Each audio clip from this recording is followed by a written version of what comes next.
Muito bom dia, pessoal, tudo bem? Como é que vocês estão? Aqui é o Martim, da GB, um escritório credenciado da XP Investimentos, e hoje a gente está aqui para falar de algo muito importante, que é como se organizar financeiramente, ou como eu me planejo financeiramente. E, obviamente, para isso, existem algumas formas, algumas ferramentas, e é o que a gente vai falar hoje. Para começar, a primeira coisa que eu diria para vocês é a gente tem que ter um controle das nossas despesas e das nossas receitas. Algumas maneiras bem simples são, a gente pode anotar no caderno, pode ser na agenda, mas a gente também tem planilhas, tem ferramentas, tem aplicativos que servem para isso. E isso a gente vai mostrar para vocês agora na prática. Então, vamos lá! E lembrando todo mundo que a gente tem essa planilha que a gente utiliza aqui dentro da GB com os nossos clientes, os nossos parceiros, super fácil, rápido de usar, e a gente vai deixar o link aqui na descrição do vídeo, só baixar e utilizar ela da melhor forma possível. Se tiver dúvida, a gente sempre está aqui para te ajudar. Então, vamos lá para a prática. Então, começando aqui na nossa planilha, vamos lá. O que eu falei para vocês é, a primeira coisa, a gente tem que saber o quanto que a gente ganha e quanto que a gente gasta, ou receitas ou despesas, tá? Começando aqui, vou começar como se a gente estivesse em janeiro, o que a gente coloca. Vamos lá. Aqui a gente vai ter o seguinte, a gente vai colocar o que a gente ganha, por exemplo, de salário, e aí vai preencher com o teu salário, né? O teu salário geralmente líquido, é mais fácil, que é o quanto que tu está ganhando.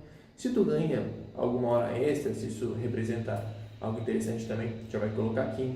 Quem tem dividendos das suas empresas, profissionais autônomos, se tem vale alimentação, também anota aqui. Ou se tem alguma outra renda, por exemplo, freelancer, ou se está fazendo algum outro trabalho fora, também é interessante de colocar aqui. Eu posso estar fazendo um trabalho extra e eu vou anotando. Então eu anotei aqui as minhas receitas e eu estou tendo 5.300 de receitas, tá?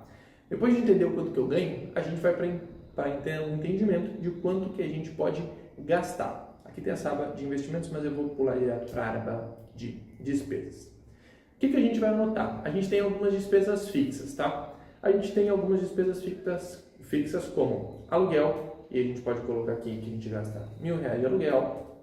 Se eu tenho alguma coisa de condomínio, eu posso colocar também um condomínio.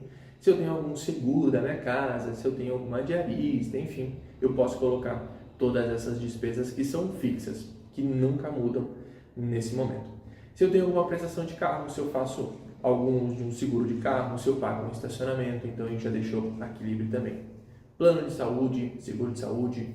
Se tem algum gasto com educação, então a gente colocou todos os gastos aqui, além de impostos, que é bem importante a gente já se planejar o que a gente tem de gastos com impostos. Então, aqui eu vou colocar que eu tenho mais uma prestação do carro e eu também tenho, vou botar que eu estou investindo ou, na verdade, gastando, né, com R$500 de faculdade, por exemplo, por mês, e já deixei previsto aqui o meu IPTU. Então, valores fictícios aqui para a gente simular. Depois, a gente tem as nossas despesas variáveis. O que são despesas variáveis? Obviamente variam com o consumo. Aqui os mais comuns são água, luz, telefone, gás, internet, TV a cabo. E a gente vai colocar o quanto que a gente gasta na média. Então eu vou projetar. Aqui lembrando, né? O ideal é a gente projetar. Então eu estou preenchendo que eu acredito que eu vou gastar de luz em torno de R$250, de R$100 de água, telefone mais R$50, né? O telefone celular, na verdade, R$50. Eu tenho TV a cabo mais R$100 e eu vou colocando, certo? Parte de transporte, então, o que eu imagino que eu vou ter de custos com estacionamento, mais uma vez, se é um estacionamento fora, né? Então, o que eu vou ter de rotativo, ou se daqui a pouco eu vou gastar com combustível, se eu vou gastar com ônibus, então eu também vou colocar aqui que eu uso combustível e estou gastando R$400 de combustível, tá?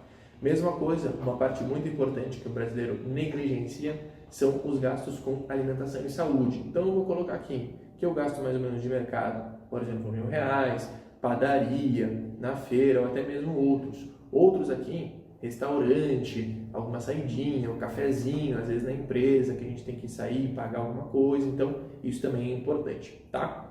Aqui, cuidados pessoais, então academia, de novo, né? Se eu vou gastar dinheiro com cabeleireiro, manicure, esteticista, né? As mulheres usam bastante, então é importante a gente colocar aqui. Depois são as despesas extras.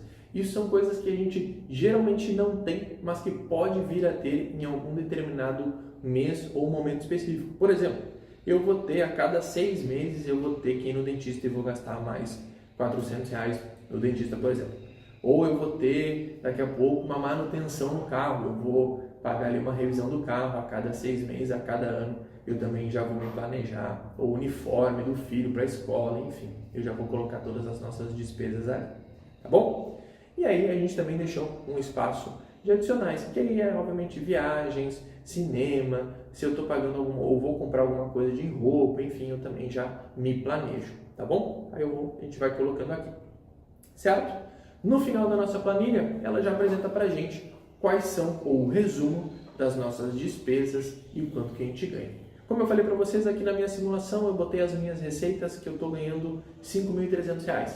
E, obviamente, eu tenho de despesas fixas R$ 2.750, R$ 1.900 de despesas variáveis e R$ 400 que eu planejei de despesas extras. Isso me sobrou R$ 250. Então, esse é o valor que eu já sei que eu vou ter livre também. E aí, obviamente, eu vou poder colocar em investimentos ou eu vou poder comprar alguma outra coisa. Então, a gente faz esse planejamento justamente para entender. O que eu falei para vocês que é o ponto mais importante? Esse é o caminho que o brasileiro comum faz.